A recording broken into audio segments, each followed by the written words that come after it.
Sam, we're very kind of comfortable, I think, these days with the term shadow IT. This concept of technology being utilized in marketing and HR, but not necessarily by the technology professionals, like it was a number of years ago, right? Sure. Yeah, yeah, yeah. What about shadow L&D? You've lost me. I think this might be something that I've made up, but I do think that there's possibly something in this, right? In that because of AI, you have a lot of people who are hearing this mantra: you're not going to lose your job to AI, you're going to lose your job to the person sat next to you who's using AI. Therefore, outside of the usual training, we are all being encouraged to go off and learn how to use these tools, right? Except, Yeah, therefore, it's happening in a completely unstructured way and a little bit away from the eyes of an organization. So, in the same way that you had shadow IT and you had someone in marketing adopting a piece of technology and it was kind of outside the purview of the tech department, all of a sudden we now have lots of training going on, but on an individual basis. And yeah, obviously, self learning has always been espoused as something good, but perhaps when it's also tied in with shadow IT because people are bringing AI in. You're not just learning theoretically. People are playing with these tools to learn and experimenting. That that isn't necessarily perhaps the most sensible thing. yeah. I think we've seen that, right? We've seen where it's still going on that we kind of. I've been noticing in even our content for in the transition into 2026 that we're still talking about AI and we're still talking about AI skills in this very kind of loose sort of fantastical sort of way. And everyone's, as you say, expected and expecting to be skilled up. Um, and how in which you go about that is a little less kind of outlined, I guess. And it's not, we always talk about regulation that, but also no one's being introduced to this is the skill you need, and we're going to provide you this course for this set Mm. amount of time. It's sort of like, you should know this. Uh, Go learn that then. And we did that at the beginning, but I don't know if it works long term. We all Yeah, sort of kind of messed about with ChatGPT until we figured it out. Doesn't really apply to much bigger, much scarier uses of AI, right? but look, in our film, we talk about the fact that companies aren't investing in their staff. Today's guest, Bharat from ELMO Software, has quite an interesting perspective on this because he's kind of saying, well, how do you justify ROI when Hmm. you can put money into upskilling people and then that exact skill is obsolete within 6 months? Makes it really hard. So Yeah, actually, what it's you hard. need to do is kill off traditional off-the-shelf L&D, and instead of kind of enforcing rigid playbooks or enforcing a particular course, you go, here's a bit of money to your department, some budget, and then the psychological safety is in place, is enshrined to fail, try, have revolutionary moments. So it's a very open market within the organization. And I think this idea of off the shelf L&D being dead is interesting in the context of what we're seeing at the minute when we say a lot of organizations aren't really spending money on training because they're not doing it perhaps in the traditional conventional sense. It's interesting. I don't, yeah, I guess I sort of just, especially from this side of the company or this side of the industry that I kind of sit on, I sort of just expected kind of one day to wake up and we'd sort of figured it out and Mm. everyone was doing the same thing. And I don't, that's not going to happen without people suggesting big kind of Yeah. instrumental changes like this. Look, Yeah. I'd far rather what Bharat is suggesting than what we're Yeah. seeing in the news last week with Jack Dorsey, CEO of Block, 10,000 employees, 4,000 laid off because of Mhm. gains in AI productivity. And he Yeah. came out and said intelligence tools have changed what it means to build and run a company. Their company share price increased by 20% because the investors were encouraged by his assertions that cuts would drive profits. That to me is a very, very worrying move. I would far rather organizations suggests that right, L&D in its traditional sense is dead, but we still want people, we still want those revolutionary moments, and we want to enshrine and empower that, even if it's not how we might have traditionally thought of training. Well, surely just L&D can also change with the times, doesn't need to kind of become eradicated by the new technology, to put it Yeah, and more also simply, right? you're saying that you want to give people the opportunity to have revolutionary moments. So, keep using that phrase. If you Yeah. lay off half of your workforce, who's going to have those moments? AI's, you know, I don't believe that the 5,000 people, 6,000 people who are left are going to be feeling particularly safe and able to, uh, Think creatively. experiment. Exactly. Yeah. Yeah, no, definitely not. And we see that's not the first Yeah. company to have done it recently, right? Unfortunately. But look, we're all in on the themes of our film, which you can now Yep. watch. Link in the Gotta show be. notes. Yeah. But Bharat builds on the themes that you will discover in that film brilliantly. So I'll hand over to him. Enjoy the show. This morning, I'm joined by Bharat. Bharat, how are you this morning? Enjoying some sunshine, I hope. I'm looking out the window, and it's kind of glorious, glorious weather at the beginning of March. Hope that's the same with you. It is. Thanks for having me on the call, David. I appreciate it. Look, it's lovely to have you, and thanks for giving up some time early on in the morning. You are VP People and Culture at ELMO Software. Mhm. That's correct. Yeah. So Elmo is a HR IS system, and then we've got a couple of other products within that suite. So we've got RotaGeek, which is an enterprise solution for rostering and attendance, and then Breathe, which is the go-to solution for SMB businesses. So you joined the company in December as of last year. So you're kind of, I suppose, in that period of really beginning to understand the organization. Those products that you just alluded to, what's exciting about them? When you join a company like Elmo and you look at the products that they've got, what is it that's kind of really made you think, oh, this is an enthusiastic challenge for me? So I've spent the last decade and a half in SaaS, but then it's always been selling some other kind of product. Right. This is a big attraction because this is my day job essentially, and so the ICP and the buyer persona is myself essentially, and the biggest attraction was not just trialing some of these products internally, so adopting that customer zero theory, and having a play with some of the features before they go out to the wider audience or to our prospects and customers, but also shaping the roadmap and saying, hey, these are some of our pain points internally, and if I'm facing this, I'm sure my network, my peers, and our potential customers are also facing this. Let me give you an inside scoop on how we can overcome this. And it's fantastic because essentially problems are solved, which I'm facing, but hopefully others are facing too. Yeah. And look, you've been in recruitment initially and then moved into HR about just about 10 years ago, almost exactly, right, as an HR manager and then VP people in various different organizations. So I suppose you've obviously seen the tech landscape change somewhat in that time, and the last couple of years, obviously, this vast acceleration when it comes to AI skills. In terms of your own perspective and how that's altering the needs of organizations, what have been the biggest challenges in the last year and a half?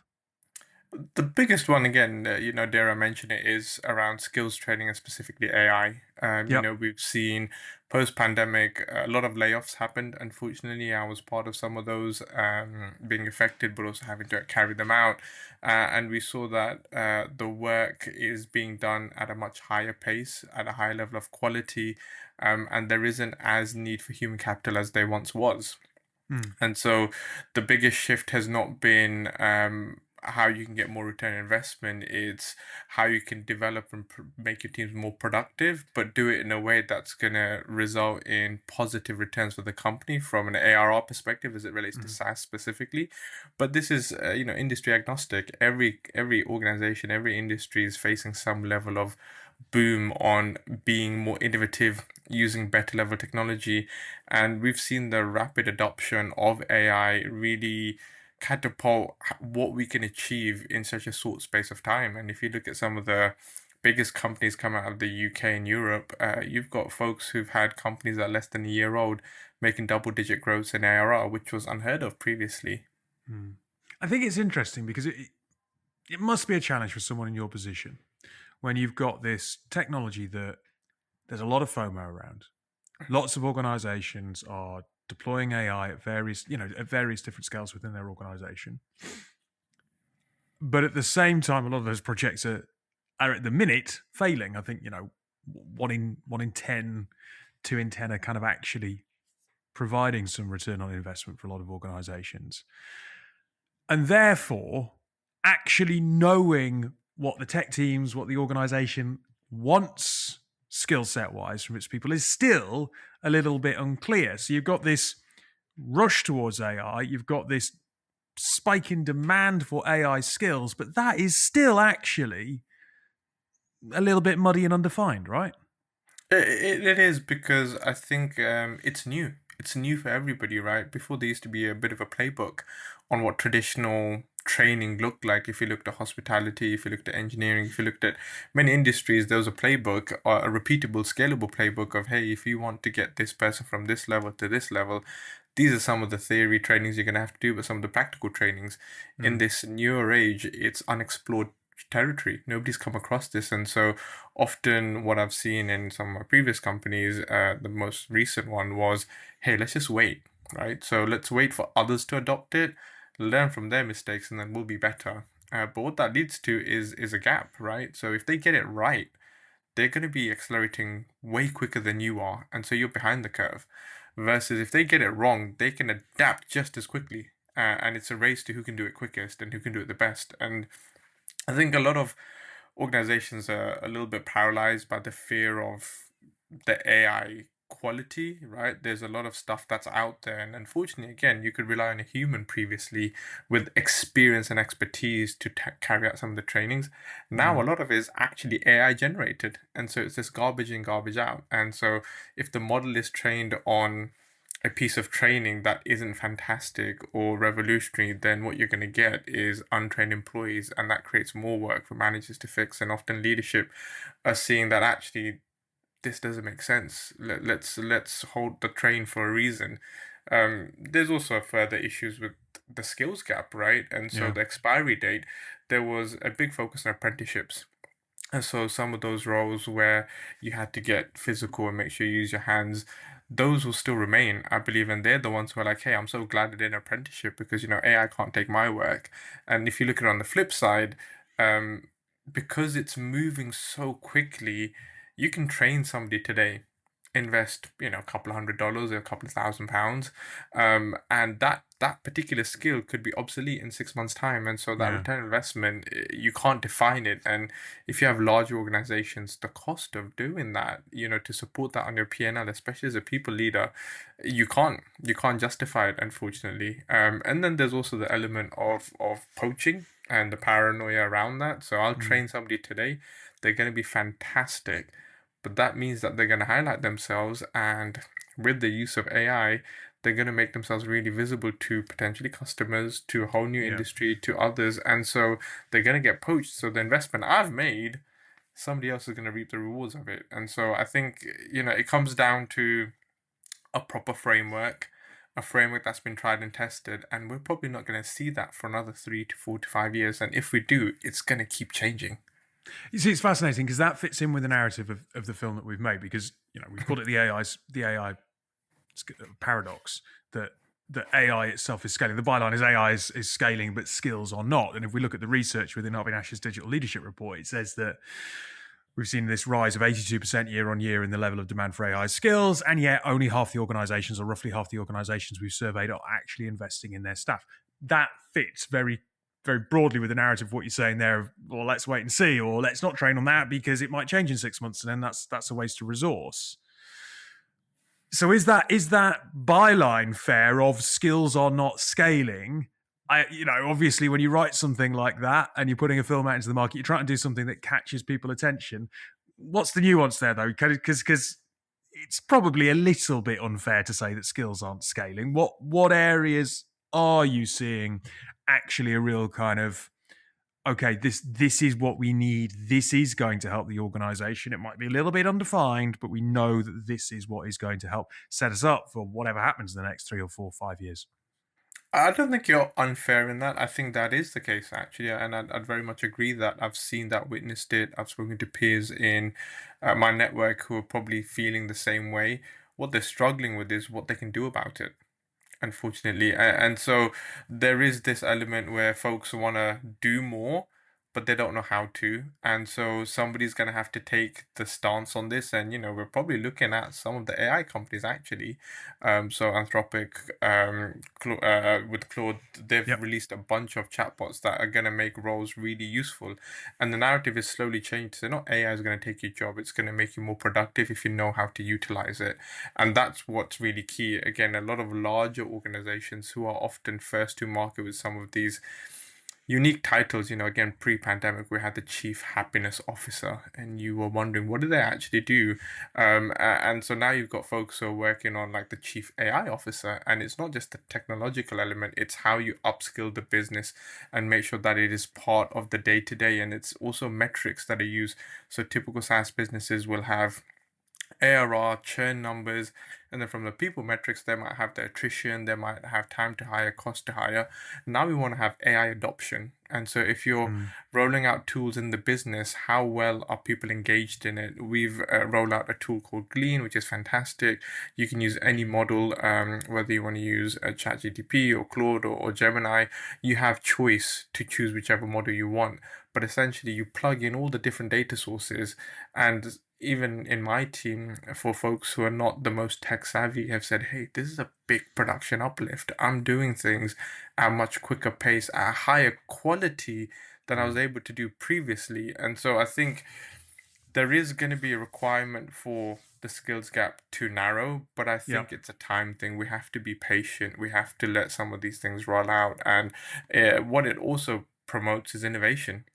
You'll have folks who are so frustrated with the lack of adoption in their business who are going to come out and say, actually, I'm going to try something. I'm going to be a bit of a renegade and I'm going to try and go outside of the curve and see what happens. And an example of that is at my previous company, we had the legal team who were very um, risk averse. And so they're like, hey, guys, we can't roll out AI. We don't know what information it's getting, where it's feeding it, who it's supporting.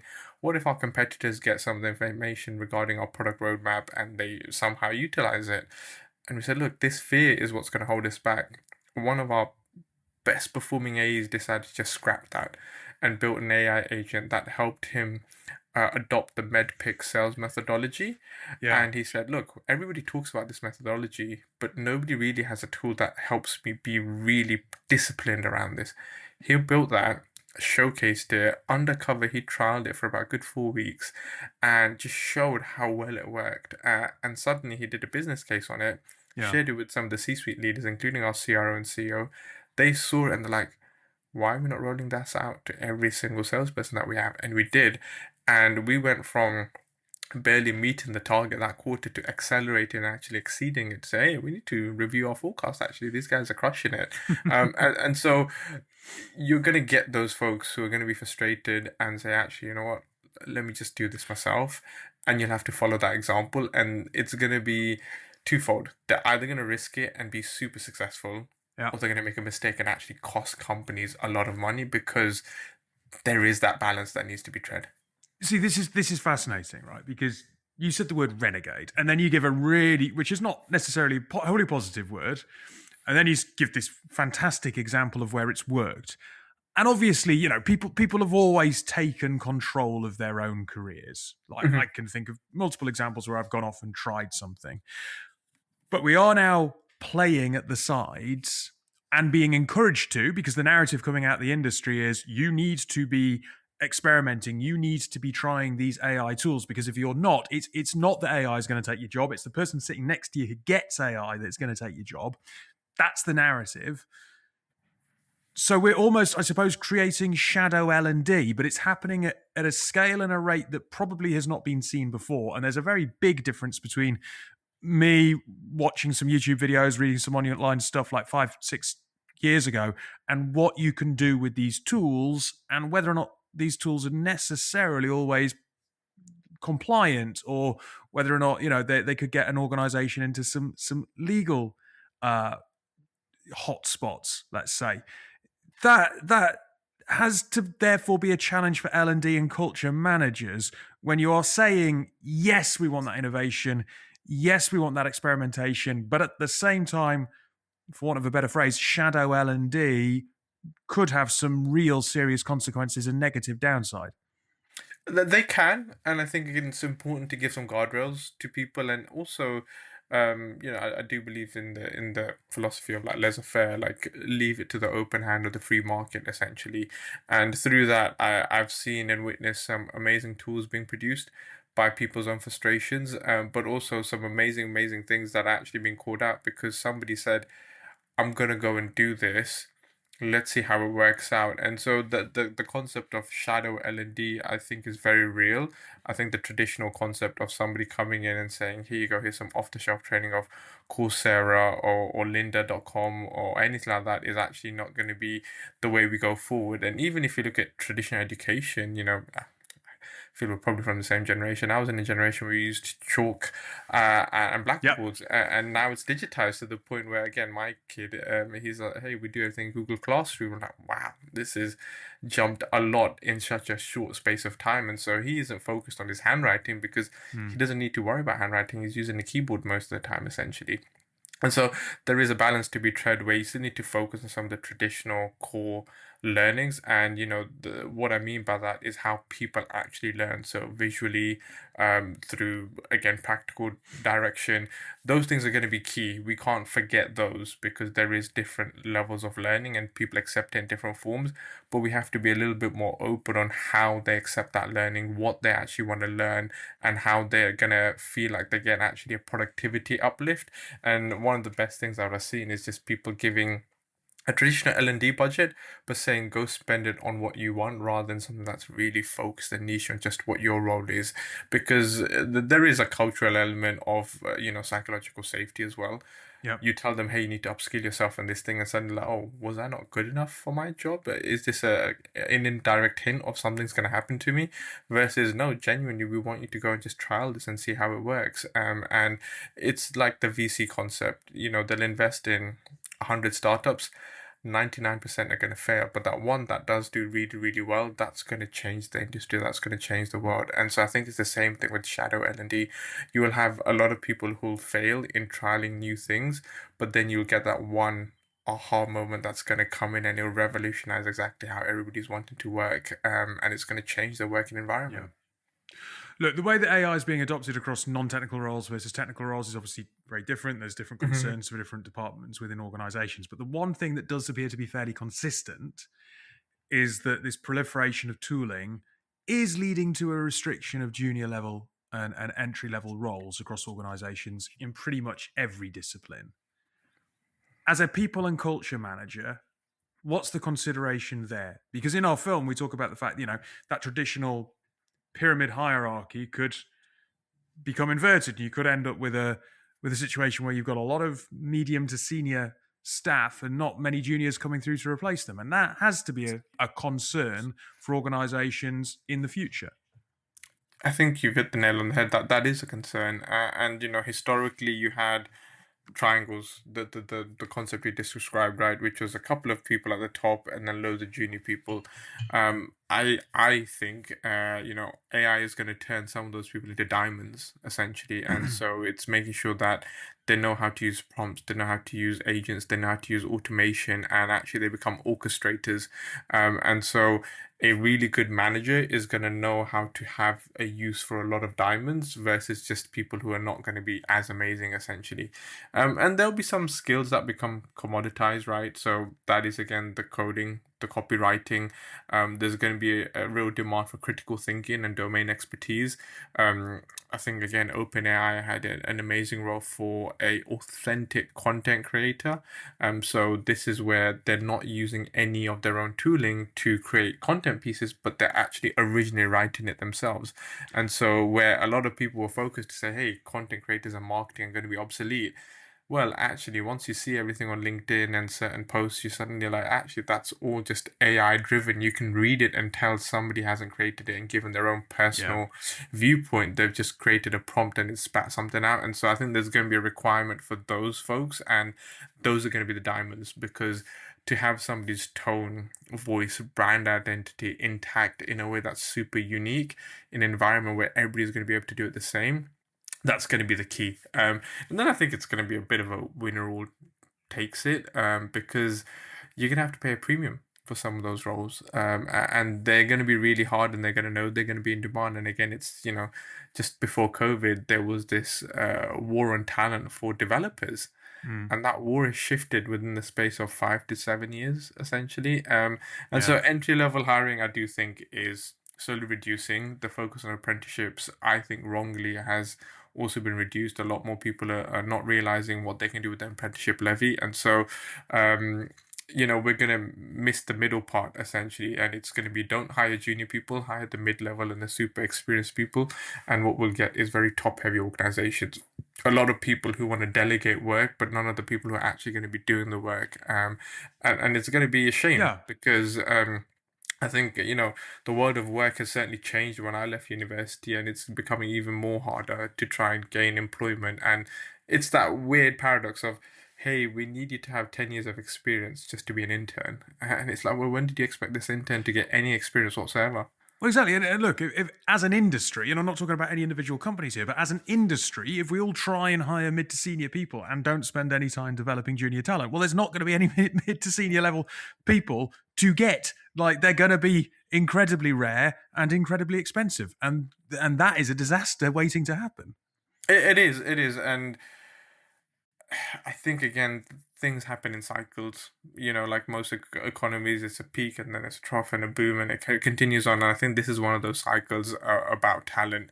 The one thing that we can keep in mind is we work in a capitalist society, unfortunately, and so you have to always be hustling. You always have to be grinding, but you have to do it in a smart, thoughtful, logical way. And I think that's what's going to be the differentiator for the future of work. Look, one thing that I always love to ask guests at the end of the interview is to ask them what they're not hearing that they feel they should be hearing. So look, we obviously spend time at conferences, at events, talking to peers, and there are certain conversations that we all hear again and again, but it's often the conversations that are left unsaid where there is most value. What do you think we should be talking about that people aren't addressing? It's a super interesting question, and it's going to be a bit cliche coming from a HR person, but simply put, how can we put the human back in the workforce, especially with what we do as people leaders? A lot of it is feeling colder, a lot more robotic, a lot more systematic. How can we just make sure that we're still keeping the employee experience at the heart of what we're doing? Looking after the employees so that they can do their best work, they can show up their best selves. And I genuinely do believe that if we allow people to be in a safe work environment where they can do some of those things, we're going to get results from productivity perspective, from innovation perspective, and then most importantly for most companies from a revenue and a profit perspective. I mean, I suppose it's funny that job listing for an authentic content creator suggests that. Equally, we've seen surveys coming out of companies like Coursera where they're saying, there's been a 160% jump in the level of need for human critical thinking. It speaks to that, doesn't it? Increasingly, that human bit is being enshrined, empowered again.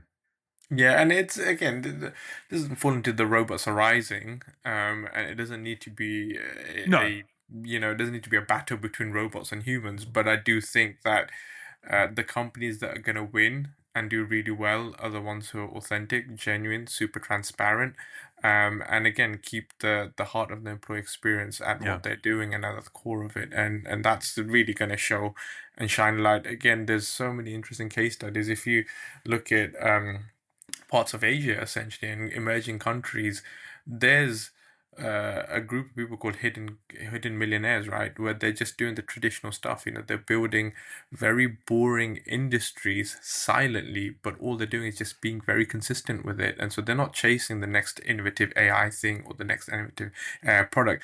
There is still going to be a huge requirement in the world for us to just keep consistent on some of the basic things and make sure they're still happening day to day and doing them really well, because doing the same task over and over and over and over again is not easy. You need to become an expert, and you need to hone your craft. And we're moving away from people saying, hey, I'm going to do the same thing 1,000 times before I become an expert, to I'm going to do it 1,000 different ways and then I'm going to become an expert. It's been a pleasure to speak to you. Thank you very much for giving up some time this morning. Thanks, David. It's been a pleasure. Tech Talks is hosted and edited by David Savage. It is produced by Nash Squared. And we have special thanks to Lemsy for supplying music to this show.